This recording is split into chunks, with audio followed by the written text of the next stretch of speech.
वादी कागान में नारान गुजरने के बाद एक नहायत ही सरसब्दु शादाब और खूबसूरत मकाम आता है जिसे बटाकुंडी कहा जाता है।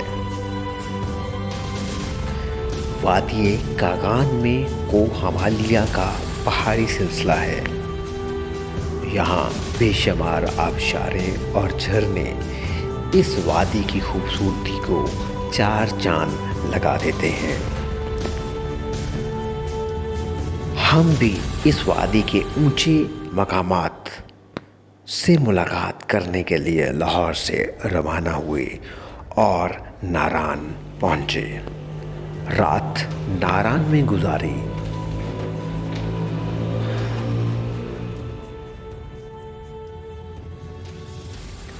हमारा अगला मकाम बड़वाई का खूबसूरत पहाड़ था जिस पर आज से पहले सिर्फ एक मुहिमजोई हुई।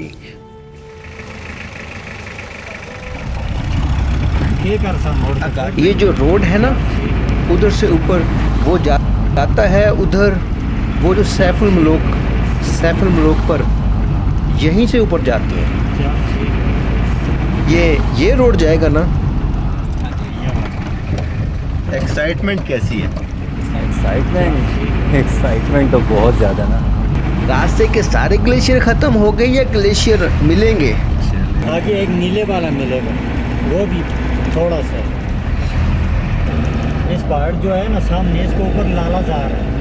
वो जो सामने है, वो सामने, इसके ऊपर है, गेट से ऊपर बहुत चीज जाना पड़ता है।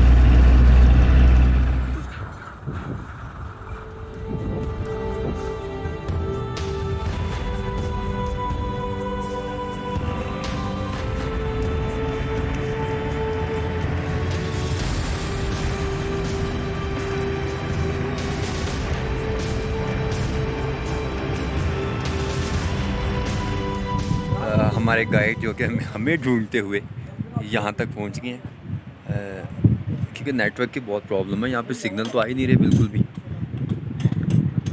तो बस हमारी तलाश में ये इसी रोड पे हमें अचानक से मिल गए।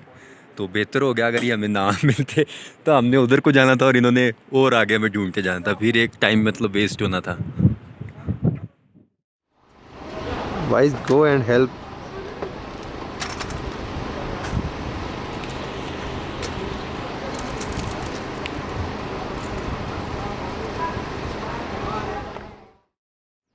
अब इस तरह करना पड़ेगा हमको।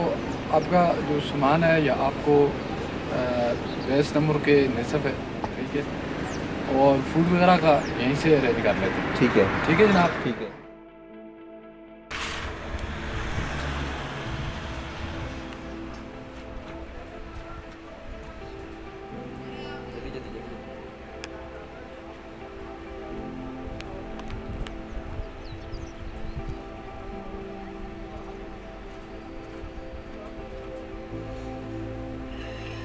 खोलें दही, योगर्ट खोलें जी, योगर्ट खोलें।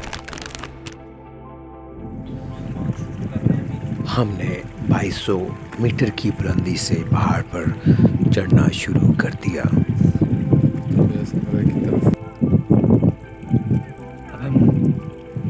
स्टार्ट कर चुके हम।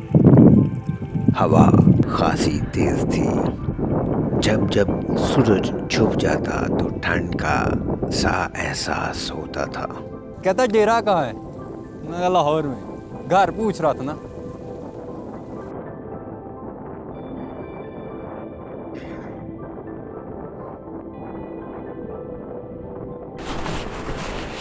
यहाँ पे हम गए थे मेरी बर्थडे मनाने दे रहे थे।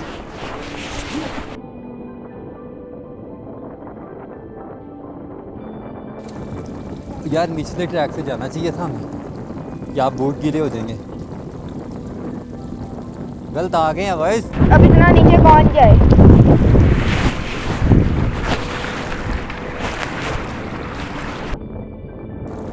पाँव ना गीले होने दें।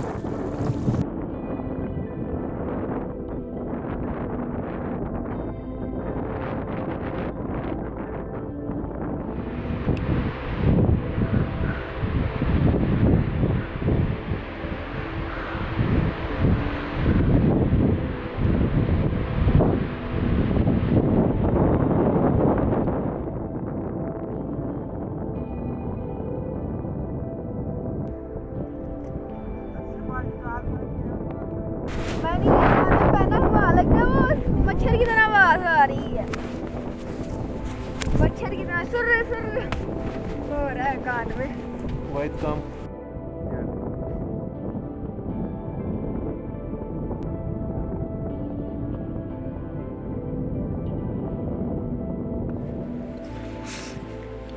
हमने 3600 मीटर की बुलंदी पर अपना बेस कैंप लगाया।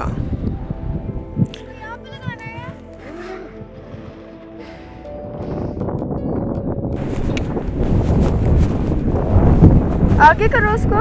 नहीं, ये मैं जरा टाइट कर दूं।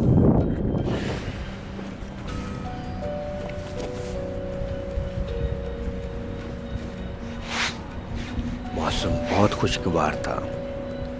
जन्नत का सा एहसास हो रहा था। दुनिया से बिल्कुल अलग खुले आसमान के नीचे बुलंदियों पर कुदरत की हुसीन वादियों से लुत्फ़अंदोज़ होना बहुत ही खूबसूरत वक़्त था, जहाँ सहूलियात मुयस्सर ना हो और इंसान को कुदरत की बनाई हुई निबातात पर इन्हिसार करना पड़े। जब जब वक्त को कुदरत के साथ गुजारने का मौका मिलता है तो दिली सुकून मिलता है। इस सुकून ही के लिए तो हम पहाड़ों और हसीन वादियों का रुख करते हैं।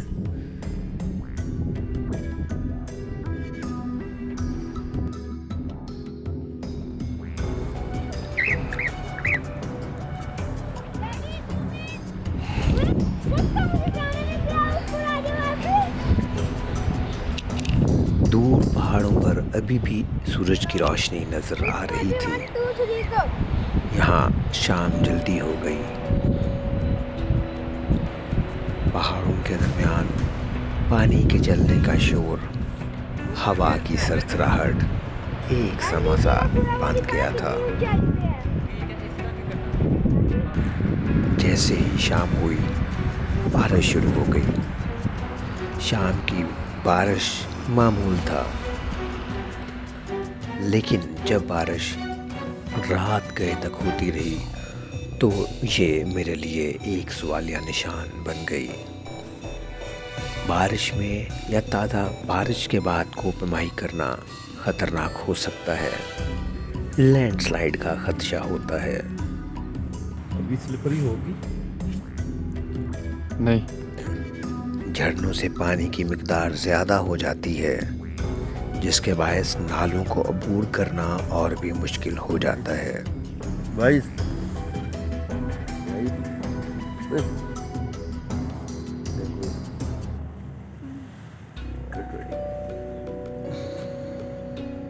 हमारी मौसमी रिपोर्ट के मुताबिक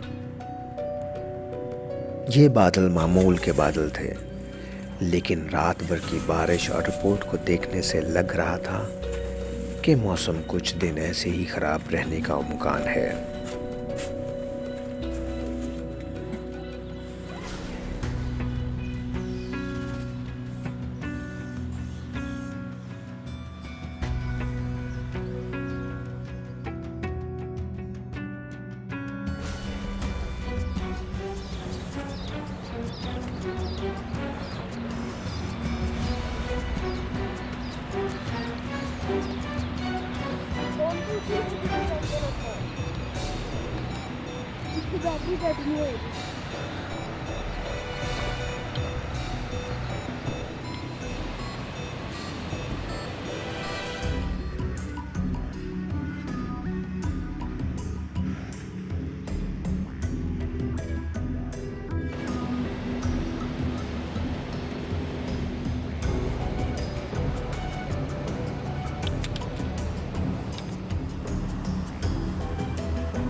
जिस्म को गर्म रखने के लिए वाइज ने गर्म इनर पहने हुए थे, लेकिन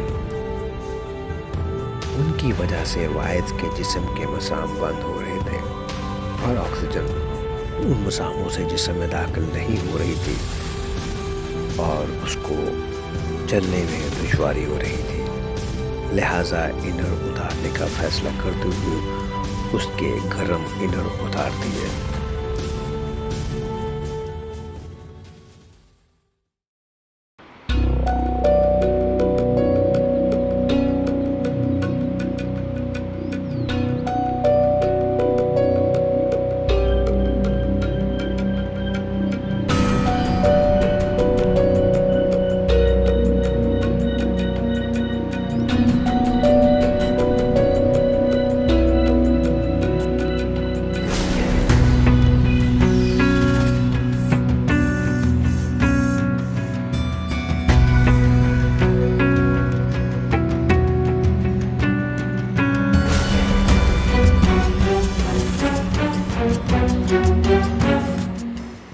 बादलों का झुरमुट, खूबसूरत हरियाली, शफाफ पानी, ठंडी हवा, पत्थरों के गिरने का डर, मौसम का खौफ, 70 डिग्री असेंडिंग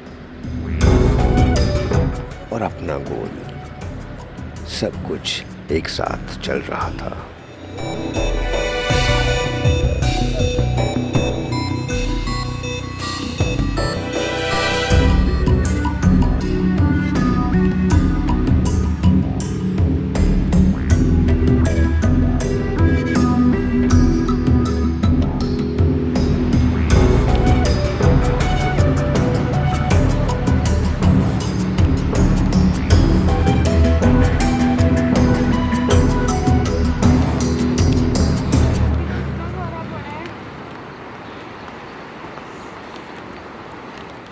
ये देखिए हमारे पीछे पीछे बादल, बल्कि ये हमारे ऊपर भी आ चुके हैं, लेकिन वो उस साइड से शुरू हुए ना, इससे भी पीछे ज़्यादा है और ऊपर वो उस साइड पे है। हर तरफ बादल छाए हुए थे। बादलों को अपने इतना करीब देख, बल्कि खुद को बादलों के अंदर से गुजरते देखकर एक अलग सी कैफियत का एहसास था। बहुत ही खूबसूरत मंजर था, लेकिन इसके साथ साथ खराब मौसम का डर भी बढ़ता जा रहा था, क्योंकि हम इस खराब मौसम में पहाड़ की चोटी की जानब बढ़ रहे थे और मंजिल अभी काफ़ी दूर थी। जी, किसी को कुछ नज़र आ रहा? यहाँ से थोड़ा सा अंदाज़ा होगा कि हम कहाँ पे हैं। ओह, कैमरा नहीं दिखा पा रहा, लेकिन इस टाइम जो मैं देख रहा हूँ रियल मंजर, ओ यार ग्रेट। ये जो हल्की सी लाइट है ये सूरज है। ओ वाह यार, नज़र आ गया थोड़ा सा। अभी ये जो बादल हैं थोड़ा दूर होंगे तो आपको दिखाएंगे नीचे। और बहुत शुक्र है खुदा का कि हम अपने सबमिट के बिल्कुल पास हैं। और देखें वो अशर भाई और वो अशरफ भाई बैठे हैं सबमिट पे।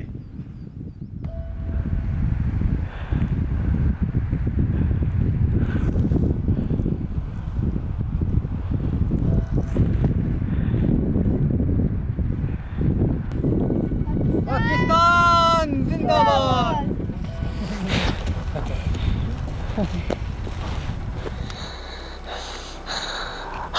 वाहिद अलाइदर 12 साल की उम्र में बटी माली के समिट पे पाकिस्तानी फ़्लैग और अल्पाइन फ्लैग अपने हाथ में लिए हुए मोहम्मद अशरफ हमारी इस टीम के गाइड, जो मिस्टर सरफराज हमारे हमारे हेल्पर, और आकाश टीम मेंबर, और मैं जो बोल रहा हूँ आशीष चौधरी, हम 3 मेंबर्स को ये लेकर ये बट्टी माली के समिट पे पहुँचे हैं।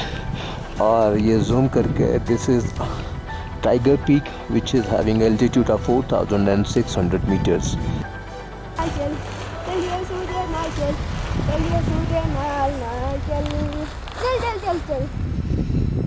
I love you guys who like me and who like my content and who like me on the big mountains. At this time, I am at the elevation of 4,260 meters in Himalaya, and this is the mountain. The mountain name is Bati Mali, and it is in Naran Valley. And it's quite behind there is Tiger Peak there, and in my right side there is Nanga Parbat. And thank you very much, guys. See you once again on another peak. I love you. Akash is still there, and he's out of sight of the clouds. Akash! Okay.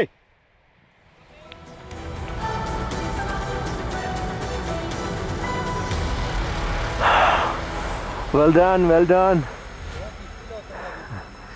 It is more difficult than ascending. चारों तरफ बादलों ने घेर रखा है, देखे कुछ भी नज़र नहीं आ रहा। यही पहाड़ है जो थोड़ा सा नज़र आया, चेक करें, कुछ भी नज़र नहीं आ रहा। ओ वाइज नज़र आया।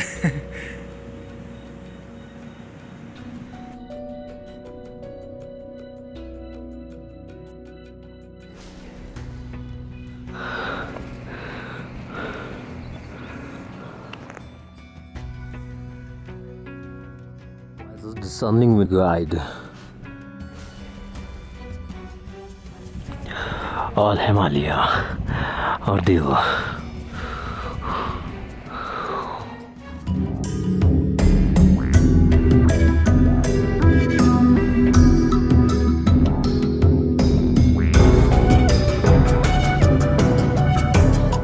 हमारी बेस कैंप में वापसी हो चुकी है पूरी कामयाबी के साथ।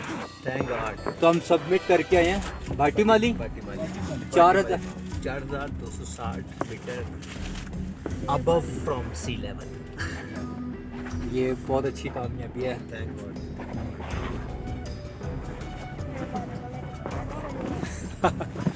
अब बस हम चेंज करेंगे, ज़रा पैकिंग करेंगे नीचे उतर रहे हैं। और आज बेस कैंप से फिर नीचे। We are so thankful to God for giving us success and descended us safely.